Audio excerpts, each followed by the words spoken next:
आज छाननीचा दिवस आणि भारतीय राष्ट्रीय काँग्रेस पक्षाकडून सर्वच उमेदवाराच्या छाननी प्रक्रियेमध्ये एबी फॉर्म पोच करण्यात आले, व्यवस्थित वेळेत आणि सगळ्यांच्या नावानिशी पोच करण्यात आली आणि ती जबाबदारी चोखपणे बजावली. अनेक वर्षाचा अनुभव आहे आणि महाविकास आघाडीमध्ये असलेल्या घटक पक्षांचे देखील फॉर्म तिथपर्यंत पोच झाले. या सगळ्या गोष्टीवर आजच्या दिनक्रमावर घडलेल्या गोष्टीवर चर्चा करण्यासाठी शहराध्यक्ष चेतन नरोटे आहेत. अध्यक्ष महोदय, आज कशा पद्धतीने नाही, कालच्यापासून विचारा. काल काय घडलं होतं? काल आणि आज मी जवळजवळ 28 वर्ष राजकारणामध्ये, समाजकारणामध्ये आहे. कालचा आणि आजचा जो दिवस आहे तो भारतीय जनता पार्टीच्या कार्यकर्त्यासाठी काळा दिवस म्हणावा लागेल. अनेक वर्ष राजकारणामध्ये आहे, समाजकारणामध्ये आहे, पण एवढा अन्याय, एवढं जुलूम की समोरच्या माणसाला भारतीय जनता पार्टीचा बी फॉर्म आज सगळ्यात कुणाला दिला ही माहित नव्हतं साहेब. हे विशेष आहे साहेब. भाजपामधल्या कुठल्याही उमेदवाराला चुळबुळ करता येऊ नये, कुठल्याही पक्षाकडनं उभारता येऊ नये, कार्यकर्ता जिवंत राहू नये. अहो, तुम्ही त्यांना स्पष्ट तर सांगा की आमच्याकडनं तुम्हाला तिकीट मिळणार नाही, ते जाऊन कुठंच उभारतील, कुठल्या तर पक्षात उभारतील. त्यांच्या सगळ्याचं फ्युचर भारतीय जनता पार्टीने उद्ध्वस्त केलंय. म्हणजे असं म्हणायचं का की राबलं, रक्ताचं पाणी करून पक्षाला आणि पक्षाच्या नेत्याला फुलवलं, पण नेते आणि पक्ष कोणीच कार्यकर्त्याच्या बाजूला उभारला नाही. म्हणून कार्यकर्त्यांनी ठरवलं पाहिजे कुणाला खांद्यावर घ्यायचं.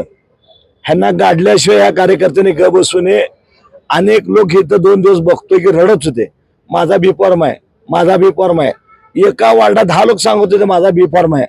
आज जेव्हा छाननी बाळ्याची मी बघितली, 5 लोक उठून म्हणतो बी फॉर्म माझा आहे. ते आरो मॅडमने शेवटी समजून सांगितलं बी फॉर्म यांचा आहे. 4 माणसं 10 रडत होते.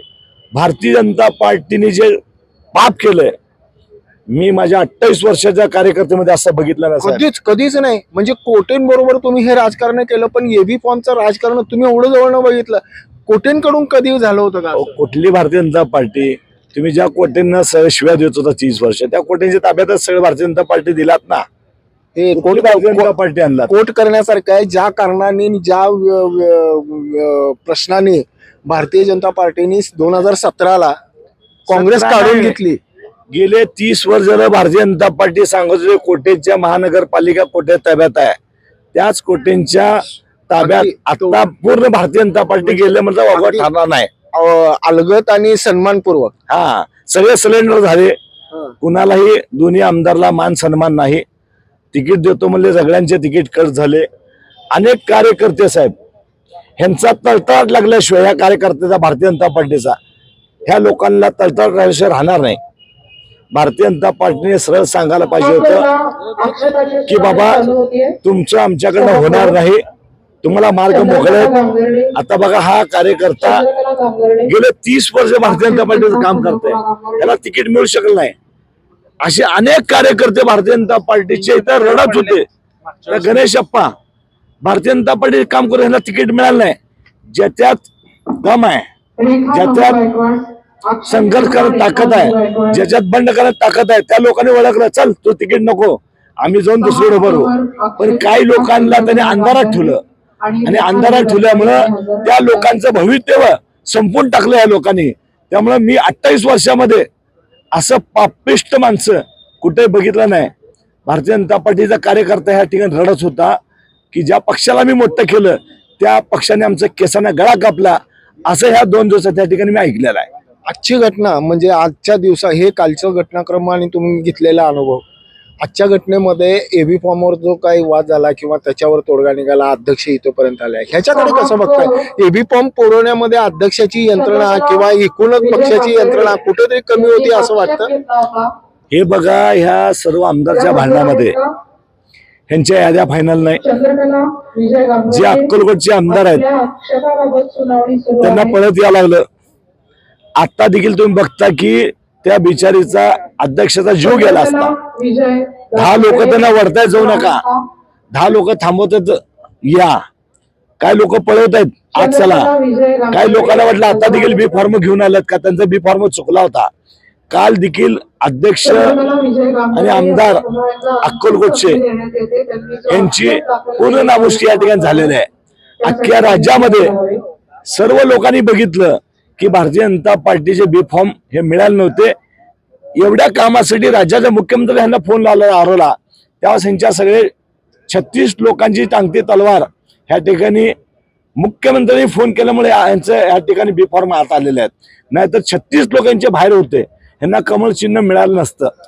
निवडणूक निर्णय अधिकारी 2 म्हणजे 2 आणि 4 हे असे 2 अधिकारी, पण एक विशेष आहे 2 मध्ये तुम्ही जो कालचा गोंधळ घातला लोकशाही वाचवण्यासाठी, अगदी विरोधकाच्या भूमिकेमध्ये सक्षमपणे उभा राहत. खरंच वाटतं का की लोकशाही व्यवस्था किंवा लोकशाही पद्धत ही धोक्यात आहे? धोक्यात जाण्या साहेब, सर्वसामान्याला 3 ला तुम्ही गेट बंद करता, दरवाजे बंद करता. दरवाजे बंद केला तुम्ही फॉर्म बी फॉर्म घ्यायलाच ना पाहिजे. आम्ही करत नाही, तुम्ही सगळे मीडिया सोलापूरचे त्यांनी सांगत होते 2:55 झाले, 2:56 झाले, 2:49 झाले, 3 वाजले दरवाजे बंद करा. सगळ्यांनी ऐकलंय. दरवाजे बंद केल्यावर 3:05 सचिन कल्याण शेट्टी आमदार येतात आणि 3:30 पर्यंत आम्ही त्यांना तडलो, सगळे अडवलो. सर्व पक्ष, एकनाथजी शिंदेचा पक्ष असेल, कम्युनिस्ट असेल, शिवसेना असेल, काँग्रेस असेल, सर्व त्यांना तटले. तरी देखील सत्तेच्या जीवावर या ठिकाणी सगळ्याचे बी फॉर्म आत दिलेले आहेत. खिडकीमधनं दिले, हे पुरावा त्यांनी दिला की खिडकीमधनं आत येत आहे. हे पुरावा त्या 4 नंबरच्या मॅडमनी लिखी दिला आम्हाला की त्यात काय मला अजून माहित नाही म्हणून. अजून काय पाहिजे? भाजपाच्या कार्यकर्त्यांकडून झालेला किंवा भाजपाच्या नेत्यांकडून कार्यकर्त्यावर झालेला अन्याय, आणखी एक उदाहरण म्हणजे गणेश नरोटे आहेत. खरंच किती वर्ष झालं तुम्ही पक्षामध्ये काम करता? मी 95 पासून शिवसेना भाजप युतीतनं काम. विशेष सांगतोय, माझा भाऊ आहे, आमदारकीला माझ्या विरोधात त्यांनी काम केलंय, मला देखील त्यांनी विरोध केला. एवढा कडवा तो म्हणजे काम करत होता. 95 पासून काम करतो आणि 95ला 96-97 साली शिवसेनेची उमेदवारी आमच्या भावाला मिळाली नसल्यामुळं आम्ही परत अपक्षतेला संघर्ष करून गल्ली सर्व एकत्र करून अपक्षतेला निवडून आणलं होतं. आणि त्यानंतरनं आमच्यात बरेच म्हणजे पक्षाबद्दल हे झालं, कारण घर एकत्रच होतं पण पक्षात आलं नसल्यामुळे आम्ही थोडं नाराज होतो. आणि मी पहिल्यापासून शिवसेना भाजप सोबतच आहे आणि भगवा खांद्यावरच आहे आमच्या. पण आज अशी परिस्थिती झाली, आज जे आमदाराला आम्ही निवडून आणलं, आमदार साहेबांनी काय कार्यकर्त्याकडे लक्ष दिलं नाही. आता आमदार साहेबाबरोबर काय नाराज व्हायची पण काय आम्हाला गरज नाही, कारण आपण स्वतः सक्षम आहे. आम्ही कार्यकर्ते, आम्ही तळागाळातले कार्यकर्ते घराघरापर्यंत जाऊन आम्ही मतदाराला म्हणजे काय योग्य काय अयोग्य हे सर्व सांगू शकतो. कारण भाजप सैन्याची आता सुद्धा युती होती, युती धर्म पाळा असं समजून आम्ही काम केलेलं आहे. आणि आता आम्हाला मार्ग मोकळा आहे. आता आज जे महापालिकेचे इलेक्शन आहे, तुम्ही उमेदवारी अर्ज भरला होता? भरलो होतं ना. मी माझ्या मुलासाठी उमेदवारी मागितली होती. माझा मुलगा 20 काय झालं? त्याने देतो म्हणून असं मला किती नंबर प्रभागात? 15 नंबर प्रभागात. आता कोणाला दिलं मग तिथं? त्या तिथं आता 2 ओपनच टाकले त्यांनी. काँग्रेसवाले जे 3 उमेदवार आहेत काँग्रेसचे, जे काँग्रेसमधनं निवडून आलेले, पूर्वीपासून मोदी साहेबांना, तुमच्या फडणवीस साहेबांना सगळ्याला शिवाय देणारा सन्मानपूर्वक त्या ठिकाणी काँग्रेसच्या लोकांना मला एकटं पाडण्याकरता त्या ठिकाणी तिकीट दिलंय. पण हे 2 लोक माझ्यासाठी धावून आले, त्यामुळे आमचं पॅनल झालेलं आहे.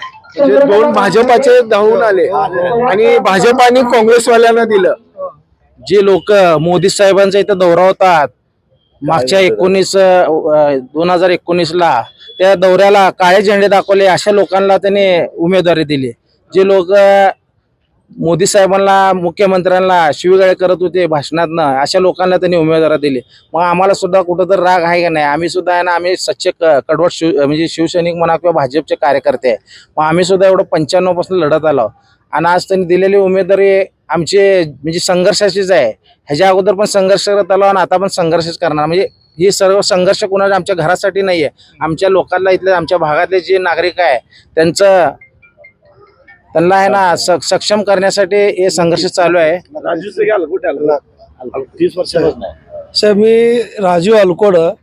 मी 1997 पासून भारतीय जनता पार्टी पक्षात मी कार्यरत आहे. तुमच्या आता खांद्यावर हे तिरंगा आहे. तिरंगा आहे ना, म्हणजे तिरंगा आहे. म्हणजे ही हा बदल तिरंगा किती दिवसातला?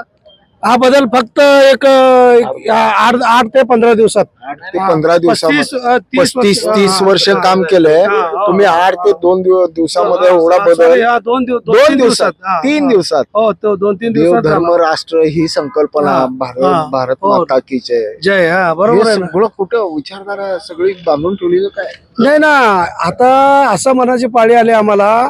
पूर्वी जे भाजप होतं हे आता राहिलेलं नाहीये. आता जे भाजप आता भाजप म्हणजे आता पूर्ण असं काँग्रेसच झालेलं आहे. जेवढे काँग्रेसमधले जे आहेत त्यांना हात घेऊन त्यांना उमेदवारी दिले. जे सच्चा कार्यकर्ता, कट्टर निष्ठावंत कार्यकर्ता, त्यांना सपशेल डावळून टाकले. आता परवाच्या इलेक्शनला आम्ही खूप आपलं देवेंद्रदादा कोटेसाठी खूप मेहनत केलं, काम केलं, तरी देखील आम्हाला डावळले. मागचं कारण काय असू शकतं? आता ते त्यांनाच माहित. सच्चा कार्यकर्ता नको आहे ना. हा, त्यामुळेच ते लोक डावळले. पक्षाचा निष्ठावंत नको. पक्षाचा निष्ठावंत. आपल्या भागामध्ये म्हणजे कोल्हापूर चाळ ही मागासवर्गीय आमचा जे एरिया भाग आहे.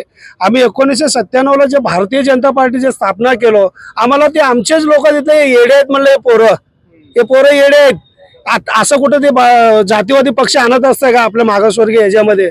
असं म्हणलं तरी आम्ही तिथं पक्ष स्थापन केलो. मग तिथे आमचा मित्र म्हणजे भाजपचे त्यावेळी हे दिले, उमेदवारी दिला. आम्ही निवडून देखील आणलो. बरोबर आहे. निवडून देखील आणलो आम्ही. म्हणजे प्रश्न असा आहे की कार्यकर्ता हा किती जरी संपवण्याचा प्रयत्न केला तर तो कार्यकर्ता संपत नाही. तो उद्ध्वस्त नक्की होतो. उद्ध्वस्त जरी झाला तर हे मूर्तीमधलं उदाहरण आहे भाजपाचं की आजही तो कार्यकर्ता तितक्याच नेटानं आणि तितक्याच ताकदीनं तो उभा आहे. भविष्यामध्ये अशा कार्यकर्त्यांची गरज भाजपाला कशी आणि कशा पद्धतीनं उपयोगात येईल आणि उपयोगात आणावी लागेल हे माहीत नाही.